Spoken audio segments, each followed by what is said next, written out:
Bienvenue à vous mes chers pour ce 22e rendez-vous AFA du lundi 29 mai. Lundi 29 mai, si vous êtes dans votre agenda, pour moi, ça y est, on y est. Vous me découvrez avec la coupe. Je crois que depuis que j'ai 3 ans, j'ai pas eu les cheveux aussi courts, qui annoncent les épreuves prochaines. Évidemment, je préfère les couper avant qu'ils ne tombent avec la chimio, mais sincèrement, nous sommes aujourd'hui le lundi de Pentecôte. Le lundi de Pentecôte, je vais vous en parler 2 minutes, la descente de l'Esprit Saint parmi nous.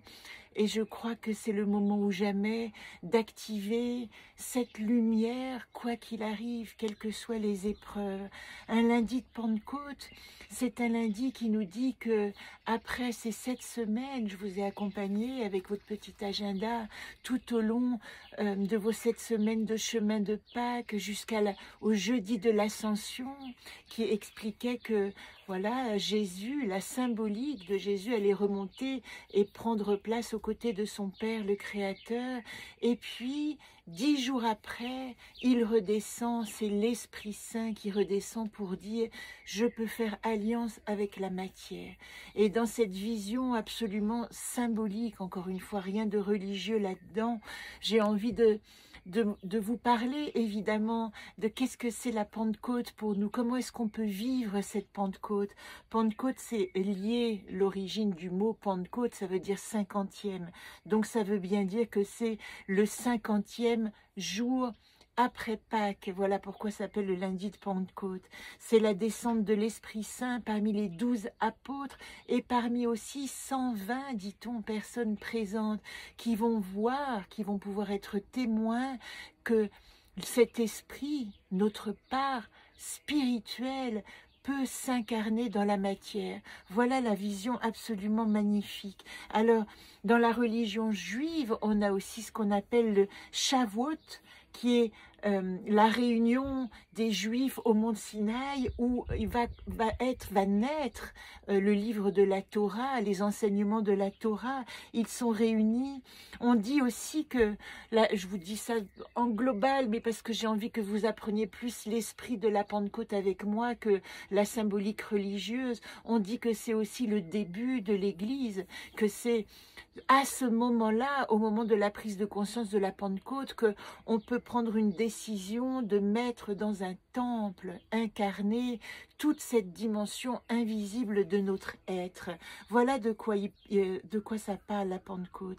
Et vous voyez, ce que je peux simplement vous dire, je ne vais pas faire de tirage aujourd'hui, je vous ai fait la petite poésie de Cana que vous retrouverez dans une autre vidéo associée. Ce que je peux vous proposer simplement, c'est d'essayer aujourd'hui, si vous traversez, vous aussi, une épreuve de conscience, une épreuve d'évolution, eh bien, pourquoi pas trouver un objet, une partie de vous, moi j'ai ramassé mes cheveux, dans lesquels vous allez pouvoir mettre toute votre conscience de votre part spirituelle et l'offrir, quelle que soit la matière, la manière d'ailleurs aussi, le brûler, le mettre dans un courant d'eau, le mettre dans un endroit particulier, l'enterrer. Il y a tellement de possibilités de rentrer en contact avec notre matière et simplement informer à la fois votre dimension spirituelle et à la fois votre dimension physique, que vous êtes prêts, que nous sommes prêts à coopérer. Moi, aujourd'hui, je suis prête à coopérer avec l'expérience qui se présente. Et nul doute que quelque part en moi, quelque chose se prépare comme si j'allais gravir un Annapurna, comme si je me préparais à une ascension particulière.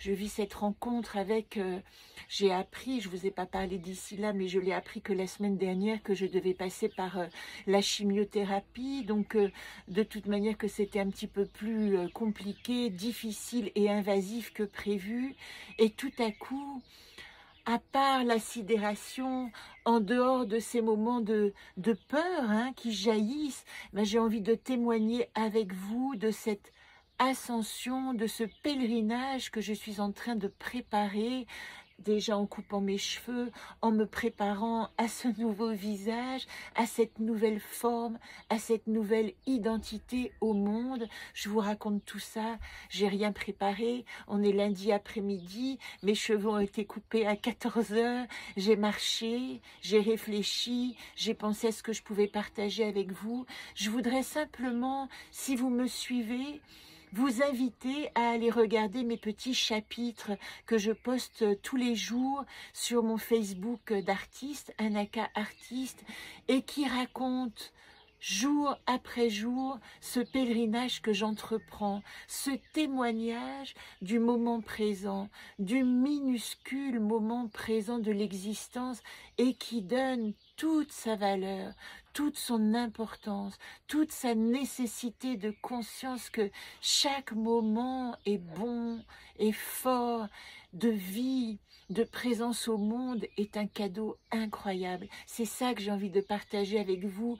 Et si vous m'accompagnez, sachez que vos retours sont précieux. Dans ces expériences où on tente de survivre, moi j'apprends aujourd'hui que peut-être toute mon existence a été de l'ordre de la survie et qu'aujourd'hui, avec cette expérience, je vais apprendre à vivre. Voilà ce que je voulais vous dire. Alors, je devais vous parler des 7 cycles d'incarnation. Je ne le ferai pas. Ça fera partie peut-être d'un autre enseignement à un autre moment. Je veux garder ce rythme de vous rencontrer tous les lundis. Je ne sais pas dans quel état et comment je pourrais le faire, mais d'une manière ou d'une autre, je ne vous lâche pas. Je trouverai le moyen d'être là avec vous parce que vous qui êtes là avec moi, que vous me répondiez ou pas, votre présence m'est absolument nécessaire. J'en profite aussi pour vous dire que nous allons arriver au 1er juin. N'oubliez pas de remplir ce petit mot là pour le mois de juin. J'avais écrit dans le 6e jour donc de janvier, puisque c'est le 6e mois, écoutez mon âme. Vous voyez comme c'était prophétique.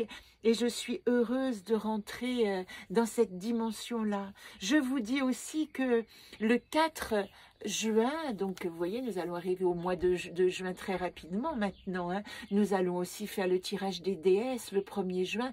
Et le 4 juin, nous allons rencontrer cette pleine lune, la pleine lune d'Isis, qui va nous parler comme cette croix ancre du carrefour.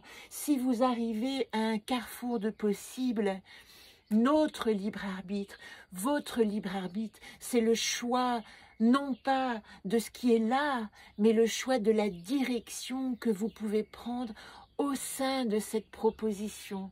Et le symbole de la croix d'encre, et je pense que je vais vous lire Cana maintenant, c'est plus important pour moi, ce texte que j'ai lu avec, vous savez que c'était la carte à dessiner cette semaine, ça dure du coup 15 jours, Cana nous demandait, note l'idée qui jaillit, note l'idée qui jaillit. L'idée qui jaillit, ma vie d'avant n'est plus. Je fais la paix dans mon cœur, ma peur est un cri d'amour. L'épreuve est le présent. Il y a un cadeau caché sous la pierre. Comment s'est-il retrouvé sous ce poids impensable? Ancre est la croix qui marque le virage à prendre. Tourner à gauche et remonter en courant, et puis continuer droit devant. Voilà la poésie de Cana et j'espère que vous partagerez évidemment vos dessins si vous avez le jeu Mon Anaconte à moi à colorier. Si vous ne l'avez pas, commandez-le et je témoigne vraiment sincèrement d'à quel point mes petits compagnons, à quel point ce jeu que j'ai édité cette année et que je vous présente chaque semaine ou quinzaine est mon guide, mon copain de chaque moment. Et si vous avez envie de témoigner aussi de la présence du jeu dans votre vie, eh bien tant mieux, partagez-le. Je vous embrasse, je vous souhaite une très belle semaine. Je vous dis à dimanche pour le tirage de la pleine lune avec le jeu Solune.